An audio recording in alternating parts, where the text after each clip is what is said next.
الحمد لله نحمده ونستعينه ونستغفره ونعوذ بالله من شرور أنفسنا وسيئات أعمالنا من يهده الله فلا مضل له ومن يضلله فلا هادي له وأشهد أن لا إله إلا الله وحده لا شريك له وأشهد أن محمدا عبده ورسوله صلى الله عليه وسلم. اللهم صل على محمد وعلى آل محمد كما صليت على إبراهيم وعلى آل إبراهيم إنك حميد مجيد. اللهم بارك على محمد وعلى آل محمد كما باركت على إبراهيم وعلى آل إبراهيم إنك حميد مجيد. أعوذ بالله من الشيطان الرجيم من حمزه ونفخه ونفسه. بسم الله الرحمن الرحيم. يا أيها الذين آمنوا اتقوا الله حق تقاته ولا تموتن إلا وأنتم مسلمون. يا أيها الناس اتقوا ربكم الذي خلقكم من نفس واحدة وخلق منها زوجها وبث منهما رجالا كثيرا ونساء واتقوا الله الذي تساءلون به والأرحام إن الله كان عليكم رقيبا. يا أيها الذين آمنوا اتقوا الله وقولوا قولا سديدا يصلح لكم أعمالكم ويغفر لكم ذنوبكم ومن يطع الله ورسوله فقد فاز فوزا عظيما. وقال النبي صلى الله عليه وسلم فإن خير الحديث كتاب الله وخير الهدي هدي محمد صلى الله عليه وسلم وشر الأمور محدثاتها وكل محدثة بدعة وكل بدعة ضلالة وكل ضلالة في النار. أما بعد أعوذ بالله من الشيطان الرجيم من حمزه ونفخه ونفسه. بسم الله الرحمن الرحيم. لله ملك السماوات والأرض يخلق ما يشاء يهب لمن يشاء إناثا ويهب لمن يشاء الذكور أو يزوجهم ذكرانا وإناثا ويجعل من يشاء عقيما إنه عليم قدير. اما بعد. انتہائی مختصر سی حمد و ثنا کے بعد سورۃ الشورى آیت نمبر 49 اور 50 آپ کے سامنے پڑھی ہے. انسان کی سب سے بڑی جو کمزوری ہے اللہ رب العالمین اس میں اس کمزوری کا حل بیان کر رہا ہے. انسان کی پہلی کمزوری یہ ہے کہ انسان کی خواہشات ایسی ہیں کہ ہر خواہش پہ دم نکلے. اس کی خواہشات کبھی پوری نہیں ہو سکتی. جناب رسول اللہ صلی اللہ علیہ وسلم کی صحیح حدیث ہے. آپ نے فرمایا کہ انسان اللہ کی ایک ایسی مخلوق ہے کہ اگر اس کو سونے کی ایک وادی مل جائے تو یہ چاہے گا کہ مجھے ایک اور مل جائے. جب اس کے پاس 2 سونے کی وادیاں ہوں تو یہ چاہے گا ایک اور مل جائے. اس کی خواہش کبھی ختم نہیں ہوگی. یہ کبھی راضی نہیں ہوگا. انسان کی خواہشات کو اگر کوئی چیز ختم کرنے والی ہے تو وہ ہے قبر کی مٹی، جہاں جانے کے بعد اس کو یقین محکم ہو جاتا ہے کہ اب میرا کچھ نہیں ہو سکتا. اس سے پہلے اس کی خواہشات کبھی ختم نہیں ہوتی. انسان کو ہمیشہ دوسروں کی چیزیں اچھی لگتی ہیں. یہ فطرت اور طبیعت ہے. انسان چاہتا ہے کہ مجھے یہ مل جائے، مجھے یہ مل جائے، اس کے پاس ہے لہذا مجھے مل جائے. جو دینے والا ہے اس سے تعلق نہیں جوڑتا. دوسرے کو دیکھ کر حسد، جلن، بغض کرتا ہے، اڑتا ہے، تکلیف میں آتا ہے کہ مجھے یہ سب کچھ مل جائے. یہ فطرت اور طبیعت. اللہ کہتا ہے للہ ملک السماوات والارض. اللہ تعالیٰ ہی کے لیے ہے تمام آسمانوں اور تمام زمینوں کی بادشاہت. خالص اللہ سبحانہ و تعالیٰ کے لیے. اگر تمہیں کوئی دنیا کی بادشاہت چاہیے، آخرت کی بادشاہت چاہیے، تو یہ نہ کہو کہ ہم نے اپنے قوت بازو پر یہ سب کچھ حاصل کیا ہے. تمہاری حیثیت ایک پانی کے قطرے کے سوا کچھ نہیں. یہ سارا کچھ اللہ کی عطا ہے، سارا کچھ اللہ کی عطا ہے. للہ ملک السماوات والارض، اللہ ہی کے لیے ہے. آسمانوں کی بادشاہت بھی اللہ ہی کے لیے ہے، زمینوں کی بادشاہت. یخلق ما یشاء، جسے چاہتا ہے جیسے چاہتا ہے پیدا کر دے گا. اللہ رب العالمین کی شان یہ ہے کہ اللہ رب العالمین جسے اور جب چاہتا ہے اور جو چاہتا ہے پیدا کرتا ہے، اس سے کوئی پوچھنے والا نہیں. یہاں پر اللہ رب العالمین ایک عقدے کو کھول رہے ہیں.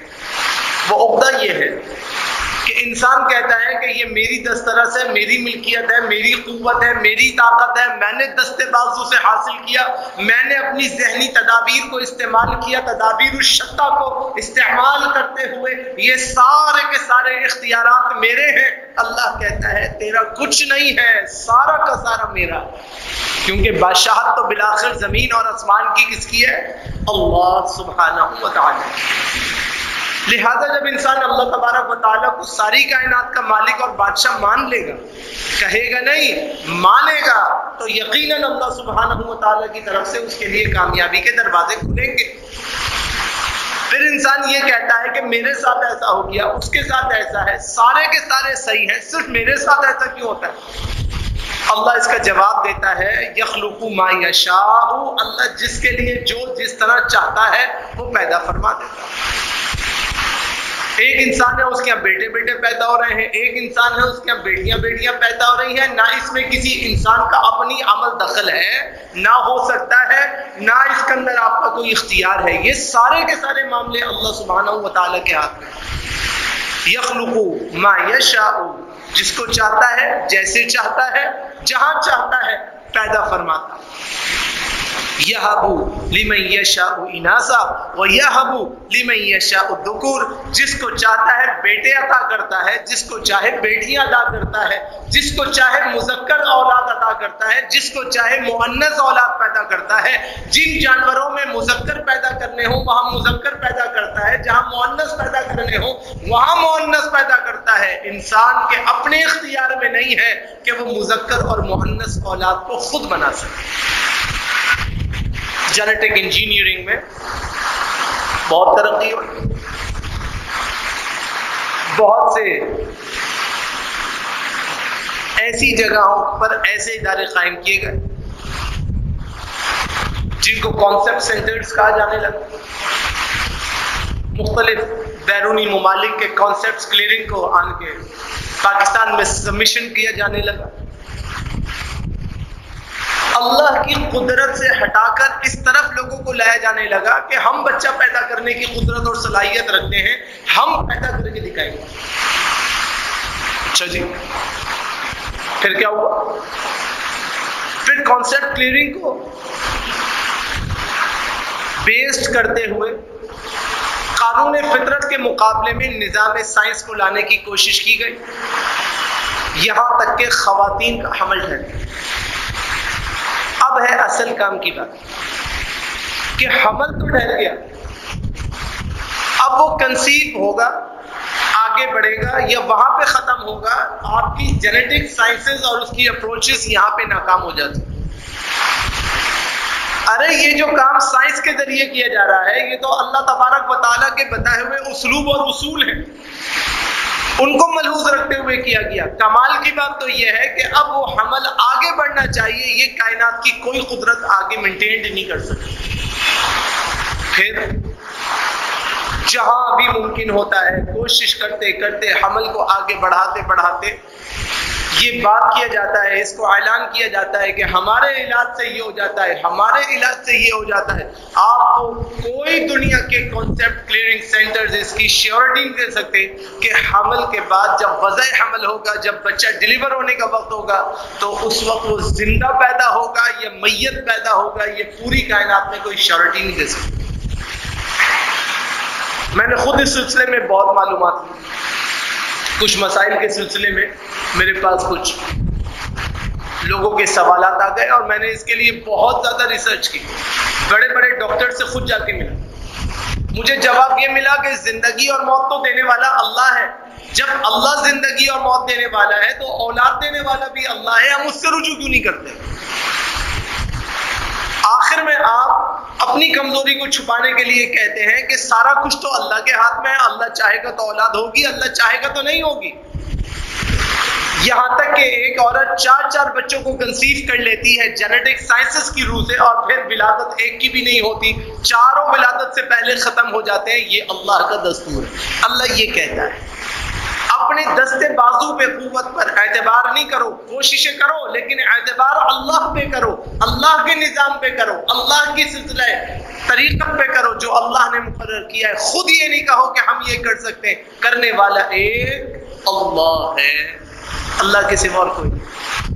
اسی لیے فرمایا کہ یہب لمن یشاء اناثا، اللہ جس کو چاہے مؤنث عطا کرتا ہے، اور وَيَحَبُ لِمَن يَشَاءُ الذُّكُورَ، جس کو چاہے مذکر اولاد پیدا کرتا ہے. لوگ بیٹیوں کو منحوس سمجھتے ہیں کہ بیٹی پیدا ہو گئی تو نحوست ہے. رسول اللہ صلی اللہ علیہ وسلم نے اپنی بیٹیوں کو اپنا گوشہ نظر، اپنا دل کا ٹکڑا قرار دیا.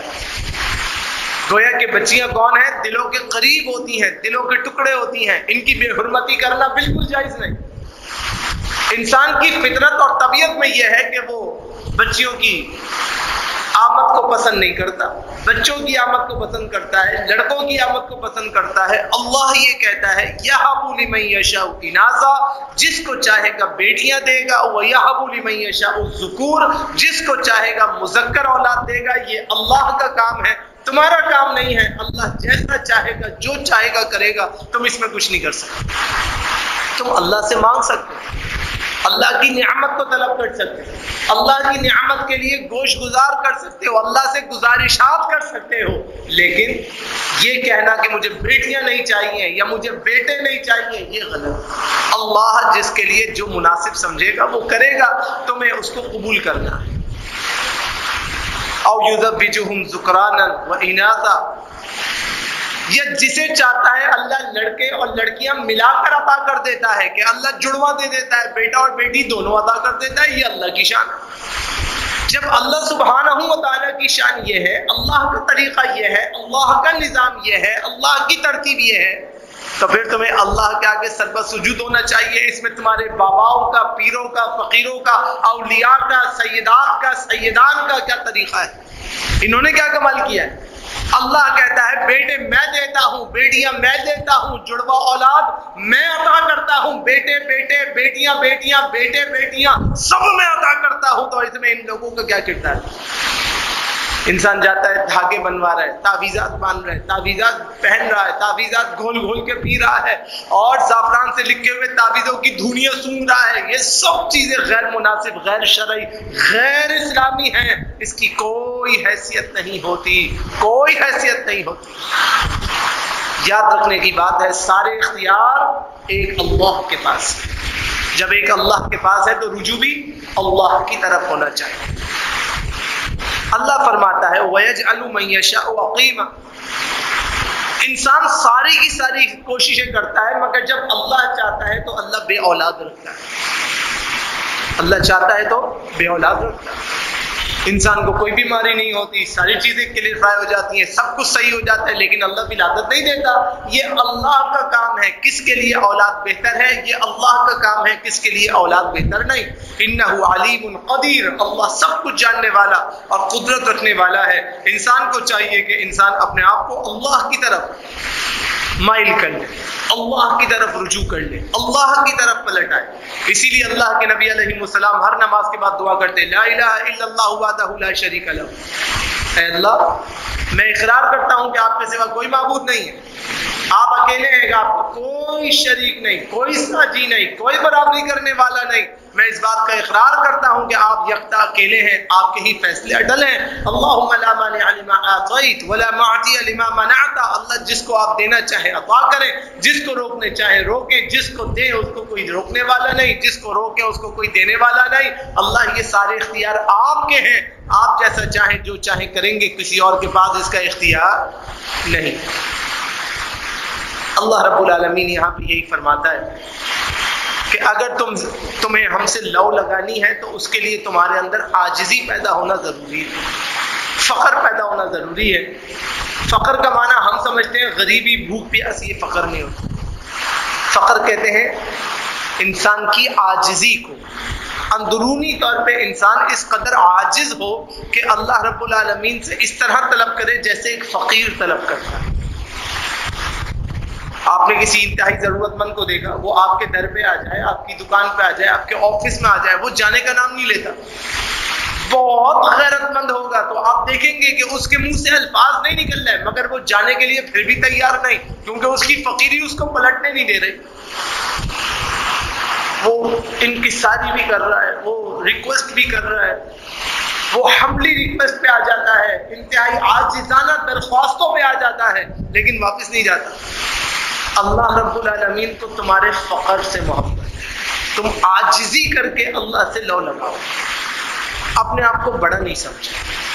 ہمارے ہاں بہت بڑا المیہ یہ ہے کہ اگر اللہ رب العالمین کسی کو ایک سیڑھی اوپر چڑھاتا ہے تو وہ سمجھتا ہے میں آسمان پہ چڑھ گیا۔ نہیں، یہ سیڑھیاں اللہ کی عطا کردہ ہیں، ایک دن اوپر ایک دن نیچے، یہ اللہ کا قانون ہے۔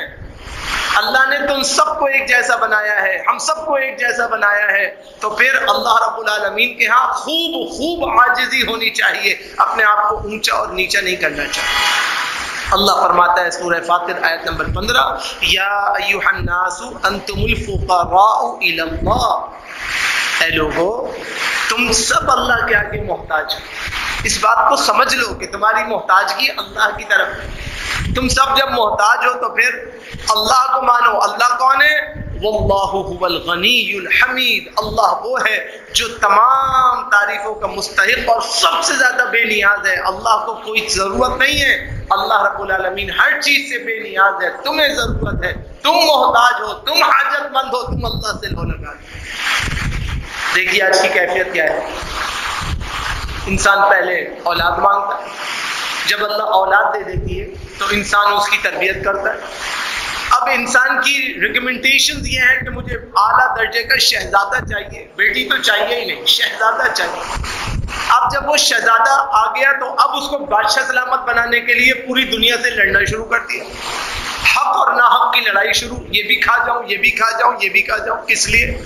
صاحب کو بادشاہ بنانا۔ اچھا جی، صاحب بادشاہ بن گئے۔ اب بادشاہ بننے کے بعد جب وہ اپنی حدود جوانی میں داخل ہوئے تو انہوں نے وہ قبیح حرکات شروع کی جس کو صحیح کرنے کے بجائے اس کے اوپر پردہ پوشی کی جانے لگی۔ پردہ پوشی کی جانے کی وجہ کیا ہے کہ بادشاہ سلامت ہے، بادشاہ سلامت کا حساب کتاب کیسے ہو سکتا ہے، احتساب کیسے ہو سکتا ہے؟ پھر بادشاہ سلامت اس حد کو پہنچ جاتے ہیں کہ جہاں پر اللہ کی حرمات کو پامالیت کے ساتھ پامال کرنا شروع کیا جاتا ہے، روزانہ اللہ کی حرمتوں کو پامال کیا جاتا ہے۔ عقل مند آدمی وہاں بھی بند باندھنے کی کوشش کرتا ہے، وہاں بھی روکنے کی کوشش کرتا ہے، وہاں بھی اللہ کے نظام کی بقا کی فکر کرنے کی کوشش کرتا ہے، اور بے عقل وہاں پہ آنکھیں بند کر کے بیٹھ جاتا ہے اس کبوتر کی طرح جو سمجھتا ہے کہ مجھے کچھ نظر نہیں آ رہا تو میں بھی کسی کو نظر نہیں آ رہا۔ حقیقت میں ایسا کچھ نہیں۔ حقیقت ایسی ہے کہ اگر آپ اپنی آنکھیں بند کرتے ہیں تو اس سے کوئی فرق نہیں پڑتا، دیکھنے والے کی آنکھیں ہمیشہ کھلی رہتی، اس کی آنکھیں کبھی بند نہیں ہوتی۔ اللہ ہمیشہ دیکھتا ہے، ہمیشہ، اس کی آنکھیں کبھی پردے میں نہیں آتی۔ لہذا انسان کو غور کرنا چاہیے کہ آپ کیا کر رہے ہیں اور کیا نہیں کر رہے۔ آپ معاشرے میں بے راہ و روی کی جو روزانہ خبریں پڑھ رہے ہیں کہ ایک ایک دن میں آپ کے ہر صوبے میں حرمتوں کو پامال کیا جا رہا ہے، اس کی وجہ کوئی اور نہیں، اس کی وجہ میں اور آپ، ہم سب اور ہماری تربیت کا عنصر ہے کہ ہم سب نے اللہ سے اولاد کو اس لیے مانگا ہی نہیں جس کے لیے اولاد کو اللہ سے طلب کیا جاتا ہے۔ اللہ نے بتایا کہ اولاد کس طرح مانگی جاتی ہے، ربی حب لی من الصالحین، اللہ مجھے نیکوکار اولاد عطا کیجئے، اللہ سے نیک اولاد طلب کی جاتی ہے۔ اللہ کے پیارے نبی جناب محمد الرسول اللہ صلی اللہ علیہ وسلم ارشاد فرما رہے ہیں، کتاب الجہاد صحیح بخاری کی روایت ہے، ایک آدمی شادی کی رات بھی اس لیے اولاد کی طلب کی کوشش کرتا ہے کہ میں اسے اللہ کے راستے میں استعمال کروں گا، تو وہ اولاد آنا بھی اس کے لیے باعث خیر بن جاتی ہے۔ ابھی تو اولاد آئی بھی نہیں ہے، مگر نیت یہ ہے کہ میں اسے دین کے کام میں استعمال کروں. ہماری نیت میں ہی عنصر داخل ہے کہ ہم نے اس کو دین میں استعمال نہیں کرنا, ہم نے اس کو دنیا اور دنیا کے مراتبات کے لیے استعمال کرنا ہے. تو دنیا دنیا دنیا اور دنیا تو ملتی ہے, اور نتیجہ آخر میں اللہ کی شریعت کی پامالی ہوتا ہے, جس پر ہم بڑے افسوس سے گردنیں تو ہلاتے ہیں اور پھر آگے بھول کے آگے بڑھ جاتے ہیں, ایک نئے حادثے کے لیے تیار ہوتے ہیں. اگر ہم چاہتے ہیں کہ اللہ کی حرمتوں کی پامالی کو روکا جائے تو اس کے لیے ضروری ہے کہ ہمارا اعتماد ابتدا سے اللہ کی ذات پہ مضبوط ہے. جب آپ کا اعتماد اللہ کی ذات پہ مضبوط ہوگا, جب آپ خود کو محتاج سمجھنے والے بنیں گے, جب آپ کی نوعیت میں یہ ہوگا کہ ہم سب اللہ کے آگے محتاج ہیں, ہماری کوئی طاقت نہیں, ہماری کوئی قوت نہیں, تو یقیناً آپ کا زاویہ بدل جائے گا اور آپ اللہ کی طرف رجوع اللہ کرنے والے بن جائیں گے. لہذا انسان کو چاہیے کہ انسان انتہائی غور و فکر کر لے, اور انسان کو چاہیے کہ وہ اس بات کو سمجھ لے کہ یار ہم محتاج ہیں, ہماری اوقات ہی کوئی نہیں. جب ہم محتاج ہیں تو ہم جس کے محتاج ہیں اس سے رجوع اللہ کرنے والے بنے. سورۃ الاعراف آیت نمبر 180 میں اللہ سبحانہ و تعالی فرماتا ہے وَلِلَّهِ الْأَسْمَاءُ الْحُسْنَى فَادْعُوهُ بِهَا. تم کہتے ہو اللہ تمہاری نہیں سنتا, ارے اللہ تمہاری ہی سنتا ہے اور کسی کی نہیں سنتا. کیسے؟ وَلِلَّهِ الْأَسْمَاءُ الْحُسْنَى, اللہ کے لیے پیارے پیارے نام ہیں, تم اللہ کے نام لیا کرو, اللہ کو پکارا کرو. فَادْعُوهُ بِهَا, تم انہی کے ناموں کے ساتھ اللہ کو پکارا کرو. وَذَرُوا الَّذِينَ يُلْحِدُونَ فِي أَسْمَائِهِ, اور ان لوگوں سے برطرف ہو جاؤ, دور ہو جاؤ, پرے ہو جاؤ جو ان کے ناموں کو بگاڑتے ہیں. سَيُجْزَوْنَ مَا كَانُوا يَعْمَلُونَ, ان قریب ان کو بدلہ ملے گا جو یہ عمل کرتے ہیں. اللہ کے پیارے نام اس لیے ہیں کہ اسماء الحسنہ کہہ کر اللہ سے اپنی حاجتوں کو مانگا کرو. اللہ سبحانہ و تعالیٰ تمہیں تمہاری حاجتوں کو پورا پورا عطا کرنے والا ہے. جب تمہاری فقیری اللہ کی طرف جائے گی, جب تمہاری محتاجی اللہ کی طرف جائے گی, تو اللہ یہ کہتا ہے کہ مجھ سے مانگو. تم جتنے اخلاص کے ساتھ اللہ سبحانہ و تعالیٰ سے مانگو گے, اسی قدر اللہ سبحانہ و تعالیٰ تمہارے لیے بہترین قسم کا درجہ مہیا کرنے والا ہے. اس کے مقابلے میں معطل آ جائیں گے, مشبہ آ جائیں گے, معتزلہ آ جائیں گے, مفوضہ آ جائیں گے. یہ ساری اپنی اپنی کہانیاں کریں گے. وقت بہت قلیل ہے, میں اس بحث میں ابھی نہیں کر سکتا, شاید آپ میں سے کچھ سمجھیں کچھ نہ سمجھیں, مگر یہ آپ کے مقابلے میں آ کر کھڑے ہو جائیں گے, کہیں گے نہیں نہیں ایسے نہیں, یوں کرو, یوں نہیں, یوں کرو. ارے اللہ کا مبارک نام, اللہ کا مبارک نام لے کے اللہ سے رجوع تو کرو. ہمارے اب بنیادی المیہ یہ ہے کہ ہم اللہ سے دور ہونے کے 100 بہانے ڈھونڈ لیتے ہیں, اللہ کے قریب ہونے کا ایک ذریعہ حاصل نہیں کرتے. اللہ سے دور بھاگنے کے لیے ہمارے پاس 100 بہانے ہیں, لیکن اللہ جس طریقے سے قریب ہوتا ہے وہ ایک قرب کا ذریعہ ہم حاصل کرنے کے لیے تیار نہیں ہے. نتیجہ یہ ہے کہ ہم ایک دوسرے کے ایسے جانی مالی دشمن بن گئے ہیں کہ شکل تو پہلے دیکھنے کے روادار نہیں, اب نام بھی سننے کے روادار. یہ ہم سب کی کیفیت ہے. ہم سب کے اندر دل اتنا میلا ہو چکا ہے, اتنا میلا ہو چکا ہے کہ ہم کسی بھی اچھائی کی بات کو قبول کرنے کے لیے تیار ہیں. میرے بھائی یہ جب ہوتا ہے جب اللہ سے قرب کا تعلق دور ہو جاتا ہے. انسان اچھائی کرتے ہوئے بھی اس اچھائی میں برائی کر دیتا ہے. آپ دیکھیں بکری دودھ دیتی ہے, گلاس بھر کے دودھ دیا اور اس دودھ کے اندر چند مہنگیاں ڈال دی تو دودھ خراب ہو گیا نا, کیونکہ وہ خراب چیز اس کے اندر داخل ہو. ہماری کیفیت یہ ہے کہ ہم گلاس بھر کے نیکی کا کام کرتے ہیں, پھر اس میں کچھ ایسی گڑبڑ کر دیتے ہیں جس کی وجہ سے وہ نیکی ہم سے دور ہو جائے. تو ہمیں اصلاح کی ضرورت ہے, ہمیں قرب اللہ کی ضرورت ہے, ہمیں اللہ کی طرف مائل ہونے کی ضرورت ہے. ہمیں اللہ جو ہمارا حقیقی دوست ہے اس سے مضبوط دوستی کرنے کی ضرورت ہے, تاکہ اللہ تبارک و تعالیٰ کے ہاں ایسی دوستی قائم ہو جائے جو اللہ تبارک و تعالیٰ کے ہاں کامیابی کی دلیل بنے. جیسے کہ سورۃ آل عمران آیت نمبر 34 میں اللہ رب العالمین فرماتا ہے ذریۃ بعضها من بعض واللہ سمیع علیم, جو ایک دوسرے کی نسل سے ہیں اور اللہ خوب سننے والا اور بڑا جاننے والا ہے کہ کون کیا کرتا ہے اور کیسے کرتا ہے. یہ سب کچھ اللہ کو خوب پتا ہے. اگر تم اللہ تبارک و تعالیٰ کی طرف پلٹو گے تو اللہ تبارک و تعالیٰ تمہیں کبھی نہیں چھوڑے گا, اور اللہ تبارک و تعالیٰ تم پر اپنی نعمتوں کو پورا کر دے گا. جیسا کہ اللہ نے جناب یوسف علیہ السلام پر اپنی نعمتوں کو پورا کیا, کہاں سے کہاں پہنچایا اور کہاں سے اللہ نے اپنی نبوت کے لیے منتخب کیا. جناب یوسف علیہ السلام بھی یہ بات پہلے نہیں جانتے تھے. سورہ یوسف آیت نمبر 6 میں فرمایا ہوا وَكَذَلِكَ يَجْتَبِيكَ رَبُّكَ وَيُعَلِّمُكَ مِن تَأْوِيلِ الْأَحَادِيثِ وَيُتِمُّ نِعْمَتَهُ عَلَيْكَ وعلى آل يعقوب كما أتمها على أبويك من قبل إبراهيم وإسحاق إن ربك عليم حكيم. فرمایا اسی طرح آپ کے رب نے آپ کو چن لیا اور اسی طرح آپ کا رب آپ کو منتخب بھی فرما لے گا اور آپ کو خوابوں کی تعبیر کا علم عطا کرے گا. جناب یوسف کو خطاب کیا جا رہا ہے کہ جب اللہ کا حکم ہوگا آپ کو منتخب کر لیا جائے گا اور اللہ آپ کو علم و عرفان کی دولت سے مالا مال فرما دے گا. اللہ کے ہاں کوئی دیر اور کوئی اندھیر نہیں. اللہ جیسے چاہتا ہے، جب چاہتا ہے، جس طرح چاہتا ہے وہ فرما دیتا ہے. آپ میں سے کس کس کو اللہ نے منتخب کیا ہوا ہے وہ نہیں جانتا کہ اللہ رب العالمین اس سے کتنے اہم کام لینے والا ہے. اگر ہماری نوعیت اور ہماری نسبت اللہ سبحانہ و تعالیٰ کی طرف ہوگی تو ہم اللہ کے قریب ہونے والے بندوں میں شمار ہو جائیں گے اور اللہ کے منتخب بندوں میں شامل ہو جائیں گے. اور اگر ہم اللہ کا قرب نہیں کریں گے تو اللہ تو اپنا کام لے گا، یہ تو طے ہے، اس کے اندر کوئی ہیر پھیر نہیں ہے. جو اللہ نے مقدر کیا ہے وہ ہو کر کے رہے گا، لیکن ہمیں اللہ کا وہ قرب حاصل نہیں ہوگا جو اللہ کہتا ہے تم اپنی محنت سے حاصل کرو، کیونکہ اللہ عادل ہے. اگر اللہ خود آپ کو منتخب کر کے جنت میں داخل کر دے گا تو عدل پہ حرف آتا ہے کہ آدھوں کو جہنم میں ڈال دیا، آدھوں کو جنت میں ڈال دیا. اللہ کہتا ہے محنت تم خود کر کے آؤ، باقی مجھ پہ چھوڑ دو. تمہاری محنت کے صلے میں تمہارے اجر کو بڑھا کر جنت میں کیسے لے جانا ہے وہ اللہ کا کام، لیکن محنت تم نے کرنی ہے تاکہ اللہ عدل قائم کرے کہ دیکھو یہ جنت میں اپنی محنت کے بلبوتے پہ جا رہے ہیں، جو میرے رسولوں کے ذریعے ان تک پہنچی، انہوں نے قبول کیا اور اپنی اصلاح کی، اس لیے اللہ تبارک و تعالیٰ کے ہاں یہ کامیاب ہے. تو اپنے دامن در میں سکھنے تمام معاملات میں غور و فکر کی حاجت و ضرورت ہے. اپنے گریبان میں جھانکنے کی ضرورت سب سے پہلے مجھے ہم سب کو ہے. دیکھیں اپنی برائیوں کو خود دور کریں. آپ تنہائی میں ہیں، کوئی آپ کی برائی کو دور نہیں کر سکتا. ہم اپنی برائی کو دور کرنے کے لیے خود کوشش کریں گے تو برائی دور ہوگی. ہم اپنے آپ کو بدلنے کی کوشش کریں گے تو تبدیلی کا راستہ شروع ہوگا. صرف دعوے اور تقریروں سے کبھی کچھ عمل نہیں ہوتا.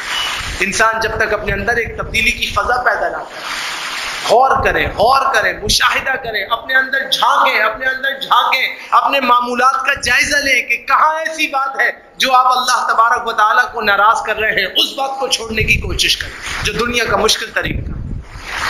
اگر ہم سب مل کے جد و جہد کریں تو ہم اللہ کے بہت جلدی قریب ہو سکتے ہیں، بہت زیادہ قریب ہو سکتے ہیں. اللہ رب العالمین جو ہم سے بہت محبت کرتا ہے وہ اس قربت کے تمام دوریوں کو ختم کر کے ہمیں بالکل قریب کر دے گا، لیکن شرط یہ ہے کہ محنت میں آپ ہم سب اپنی مل کے کریں. اللہ کی طرف رجوع ہونے کی ضرورت ہے.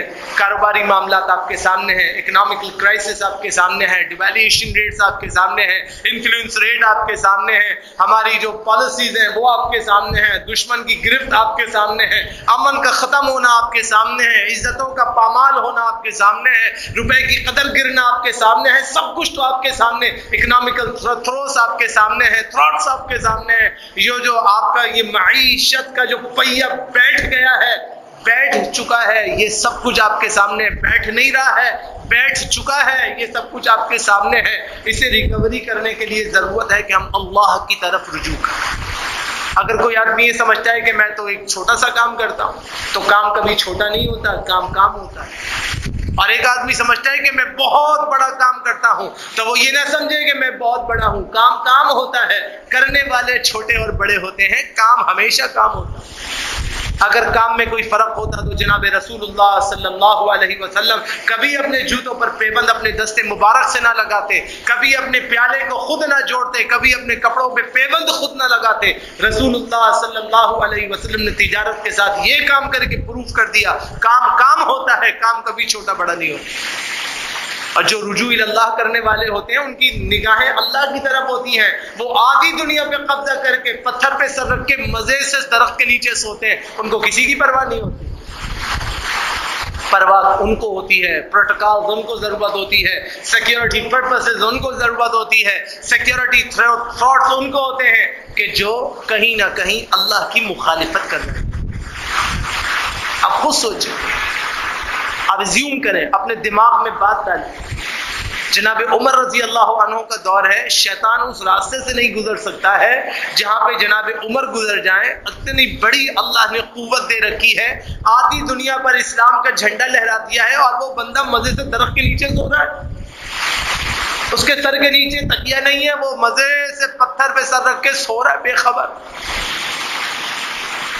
اس کو پریشانی نہیں ہے کہ میرے بعد میرا بیٹا امیر بنے گا نہیں بنے گا، اس کو اس سے کوئی لینا دینا نہیں ہے. وہ اپنے جانشینوں میں اپنے بیٹوں کا نام بھی لکھوانا نہیں چاہ رہا ہے. وہ کہتا ہے نہیں نہیں، میرا جانشین میرا بیٹا تھوڑی ہے، یہ تو ایک ذمہ داری ہے، کوئی میرے اوپر احسان تھوڑی ہے. آپ سوچیں عمر فاروق رضی اللہ تعالیٰ عنہ جس دن منبر رسول پہ کھڑے ہوئے تھے نا، اس دن عمر فاروق نے کلمہ کہا کہ یہ منبر کی سیڑھی وہ ہے کہ جب تک میں اس پہ کھڑا نہیں تھا مجھے نہیں پتا تھا کہ اس کی کیا ذمہ داریاں ہوتی ہیں اور کیا بوجھ ہوتے ہیں، اور ابو بکر کیوں کہتے تھے کہ جو اللہ کے نبی کہتے تھے میں بس وہ کروں گا، اس کے سوا کچھ نہیں کروں گا. پھر عمر نے نئے کپڑے نہیں پہنے. آدھی دنیا پر اللہ کے علم کو بلند کرنے والا عمر رضی اللہ عنہ جب عید کی نماز کے لیے کھڑا ہوتا تھا تو جبوں پہ 21 پیبند ہوتے تھے. 21 پیبند. پیسے کی کمی تھوڑی تھی، کپڑے کی بھی کمی نہیں تھی، کسی کو دکھانا بھی مطلوب نہیں تھا، ساری کی ساری دسترس موجود تھی. مگر اللہ کا ڈر تھا. ایک بات زبان پہ ہوتی تھی، کل اللہ نے سوال کیا تو عمر کیا جواب دے گا.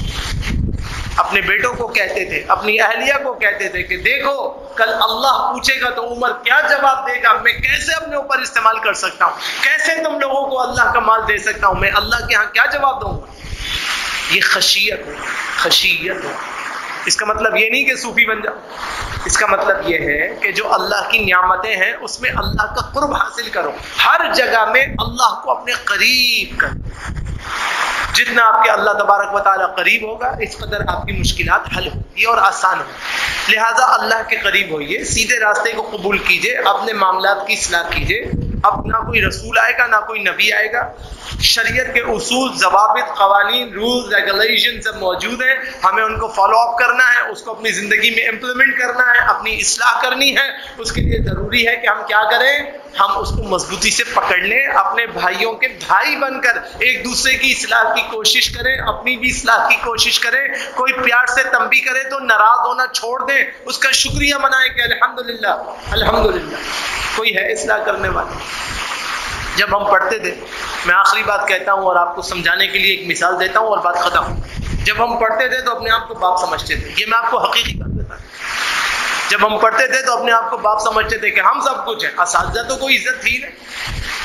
اس کے بعد تھوڑے سے اور آ گیا، پھر بھی اپنے آپ کو بہت کچھ سمجھتے تھے. یہ میں آپ کو اپنی منور زکی کی بات بتا رہا ہوں کہ میں سب کچھ ہوں، بہت علم ہے ہمارے پاس، بہت بڑی بڑی ڈگریاں. اساتذہ سمجھاتے گئے مگر نہ بھائی نہ، کسی کی بات کیوں ماننی، افلاطون جو بنے ہوئے تھے. پھر اللہ رب العالمین کی مہربانی ہوئی اور اس جگہ پہ لا کے بٹھا دیے گئے کہ جہاں سے اساتذہ کا سفر شروع ہو گیا. پھر آہستہ آہستہ عقل ٹھکانے آئی، غلطیاں شروع ہوئیں، غلطیوں کی اصلاح شروع ہوئی. جب غلطیوں کی اصلاح شروع ہوئی تو پتہ چلا کہ استاد کتنی بڑی نعمت ہے. شکر ہے اللہ نے استاد کو زندہ رکھا ہے، سلامت رکھا ہے کہ کم سے کم اصلاح تو کرے. جن کے اساتذہ نہیں ہوتے ان کی اصلاح کے دروازے بھی بند ہو جاتے. پھر وہ حدیث سمجھ میں آئی جس کو عمر فاروق رضی اللہ تعالیٰ عنہ نے کہا تھا کہ ان قریب ایک دروازہ کھلنے والا ہے. جس دن وہ دروازہ کھل گیا اس دن بڑے بڑے فتنے واقع ہوں گے. اللہ نے اس دروازے کو بند رکھا ہوا ہے. صحابہ کرام پوچھتے تھے کہ وہ دروازہ کیا ہے، کہتے تھے پتہ چلے گا. کسی نے سوال کیا کہ وہ دروازہ ہے کیا جس کے بارے میں عمر بار بار کہتے ہیں کہ ان قریب ایک دروازہ کھلنے والا ہے، پھر فتنے ہی فتنے ہوں گے. انہوں نے کہا وہ دروازہ عمر فاروق جو اپنے اساتذہ سے تربیت یافتہ ہے. جب عمر فاروق شہید ہوں گے دروازہ کھل جائے گا، پھر پتہ چلے گا لوگوں کے معاملات کیا ہیں. تو میرے بھائی یہ اللہ کی نعمت ہے کہ ہمیں کوئی سمجھانے والا تو ہے. تو اگر کوئی سمجھا رہا ہے تو دل سے اس کی سمجھ کو قبول کر لیں، غصہ کرنا چھوڑ دیں، اصلاحی پہلوؤں کو داخل کریں، اللہ کے قرب میں آنے کی کوشش کریں. میں آپ کو اپنی زندگی کے اس معاملے میں کہتا ہوں، جب الحمدللہ کئی شاگردوں کے شاگرد الحمدللہ سیٹوں پر بیٹھے ہیں، میں آپ کو کہتا ہوں یہ اللہ کا سب سے بڑا احسان ہے کہ اللہ نے استاذ کو زندہ رکھا ہوا. اصلاح کرنے کے لیے اللہ نے ایک بندے کو رکھا ہوا. انسان بڑی بڑی غلطیاں کرتا ہے، بڑی بڑی غلطیاں کرتا ہے. یہ اللہ کی ایک نعمت ہے کہ اللہ کا دین بتانے والا کوئی ہے. آپ کو اور مجھے چاہیے ہم اپنی اصلاح کریں. آپ کو اور مجھے چاہیے کہ ہم اللہ کے قریب ترین ہو جائیں. جب ہم اللہ کے قریب ترین ہو جائیں گے تو رحمت الہیہ حاصل ہوگی. اللہ سے دعا کرتا ہوں اللہ ہمارے معاملات میں دینی اور دنیاوی تمام معاملات میں ہمیں اپنی اصلاح کی توفیق نصیب فرمائے, ہمیں اللہ کا خالص قرب نصیب فرمائے اور اللہ رب العالمین سے پکی دوستی کرنے کی توفیق نصیب فرمائے. اقول قولی ھذا استغفر اللہ لی ولکم ولسائر المسلمین.